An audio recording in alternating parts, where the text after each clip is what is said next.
General Hospital spoilers, Thursday, March 17 recap, Carly ruins true sting operation, Esme's anonymous tip line confession. General Hospital, GH, spoilers recap for Thursday, March 17, reveals that Carly Corinthus, Laura Wright, ruined Drew Kane's, Cameron Matheson, sting operation while Esme Prince, Avery Kristen Pohl, made an anonymous tip line confession. Let's talk about how all Thursday's GH drama went down. Near the bridge, Sam McCall, Kelly Monaco, and Dante Falconeri, Dominic Zamprogna, grew frustrated over not being able to hear Drew through the listening device. They eventually realized the wet leaves above the van were interfering with the signal. Meanwhile, Drew confronted Victor Cassadine, Charles Shaughnessy, about bringing his attack dog to their meeting. Johann, Max Decker, came out of hiding before Victor explained that Johann was his insurance policy. After Dante moved the van, they were able to hear Drew.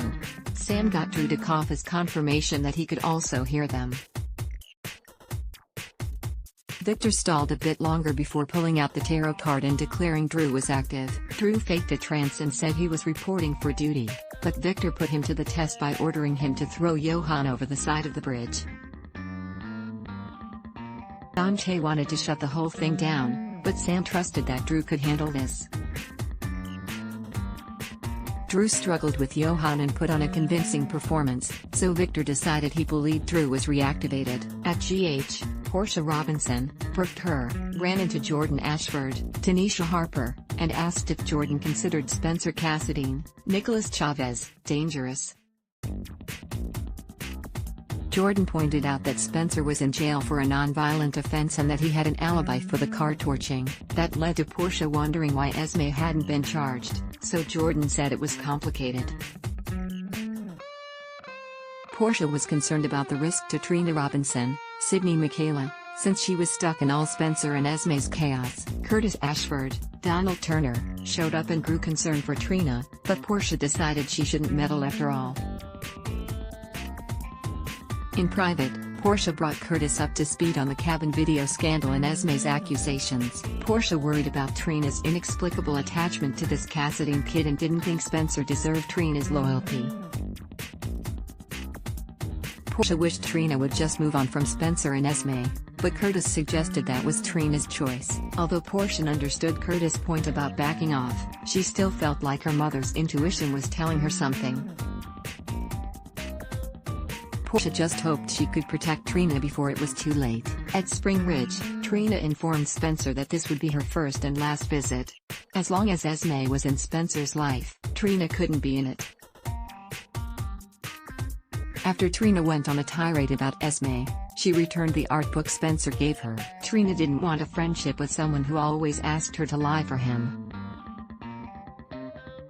Trina suggested Spencer could prove he cared about his friends by leaving Esme, but he refused to break up with her. Spencer begged Trina not to walk out and got her to admit what she thought of the book, which was inspiring but also a letdown. Trina saw her favorite artist with new eyes since the criticism in the book showed the artist's limitations. Spencer thought there was beauty in imperfections and suggested sometimes you just need more time to change.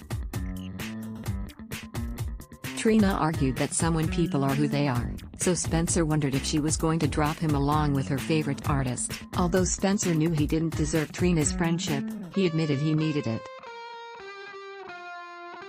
Trina said it wasn't too late to drop Esme and send her back to France or wherever she was really from. Spencer insisted he couldn't since he was all Esme had.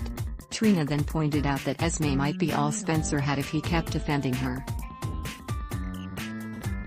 Nearby, Esme spied through a little window and pulled out the phone with the cabin video on it. Esme secretly slipped that phone in Trina's purse before ducking out of sight again. Esme then called an anonymous tip line to report a case of revenge porn. Esme said she knew who uploaded the video of Jocelyn Jacks, Eden McCoy, and Cameron Weber, William Lipton. When Carly seemed standoffish at the hospital, Britt Westbourne, Kelly Thibault, assumed this was about Monica Quartermain. Leslie Charleson, having Jason Morgan, Steve Burton, declared legally dead. It was the first Carly had heard of the plan, so Britt was sorry since she thought Carly knew. That felt like giving up on Jason to Carly, but Britt suggested they had to let go. Carly countered that Britt wasn't really moving on, but Britt said all they had left of Jason were memories. "Let's be honest, what you had with Jason was a memory before you ever went to Greece," Carly snapped. Carly then apologized for taking her anger and grief out on Britt. Jordan watched Carly and Britt's interaction briefly before joining them. She expressed her condolences to Carly, who took off soon after. Britt wanted to discuss happier news with Jordan, so they talked about her clean bill of health. Jordan thought her kidney crisis had been a reminder that life wasn't promised. Britt seemed to be hiding a hand tremor as she said, "Don't I know it?" At the penthouse, Sonny Corinthus, Maurice Bennard, was clearly drunk as he let Nina Reeves, Cynthia Watros, in. Sonny admitted he struck out with Michael Corinthus, Chad Jewell, and Willow Date, Caitlin McMullen, so Nina thanked him for trying and said she would call Martin Gray, Michael E. Night. Sonny threw something off the table and smashed it in a fit of rage. Sonny yelled that he told Nina he would fix it, but he settled down after realizing he scared her. Nina tried to leave since she couldn't put herself at risk, but Sonny said Nina knew him. Nina yelled that she knew Mike, so Sonny admitted to missing Mike and his uncomplicated life, too. Sonny mentioned Jason being declared legally dead, so Nina understood that was part of why he was struggling. However, Sonny asked Nina to forgive him for his outburst and didn't want to be anything like his drunk, abusive stepfather. After Sonny realized he couldn't keep using booze as a crutch, he poured out the decanter and said he didn't want liquor in the house. As for Wiley, Sonny insisted Nina couldn't give up. He felt their grandson was lucky to have Nina in his corner. Back with Britt, she called up the matchmaking service and got them to send her a new questionnaire since she deleted the first one. On the bridge again, Victor wanted info from Drew's Navy days. Victor asked about Operation Demeter, but Carly popped up with her phone and announced she was shutting this down right now. Carly vowed to live stream the video she was recording if Victor didn't cooperate.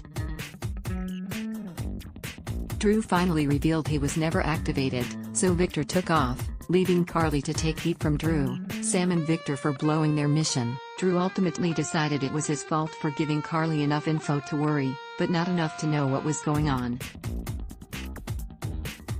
Sam and Dante at least thought the Operation Demeter clue could be helpful. After Spencer said his world would turn gray if Trina walked out on him, Trina suggested he was afraid of the truth. Esme then stomped over to question how Trina could even show her face there after what she did to her supposed friends. Trina eventually left in a huff, so Spencer filled Esme in on his returned gift.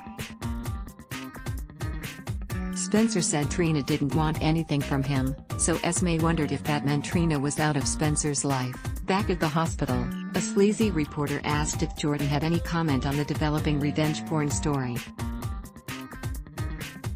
He wondered if Jordan could confirm that Sonny Corinthus' stepdaughter was the victim. General Hospital spoilers say Esme has even more tricks up her sleeve, so stay tuned.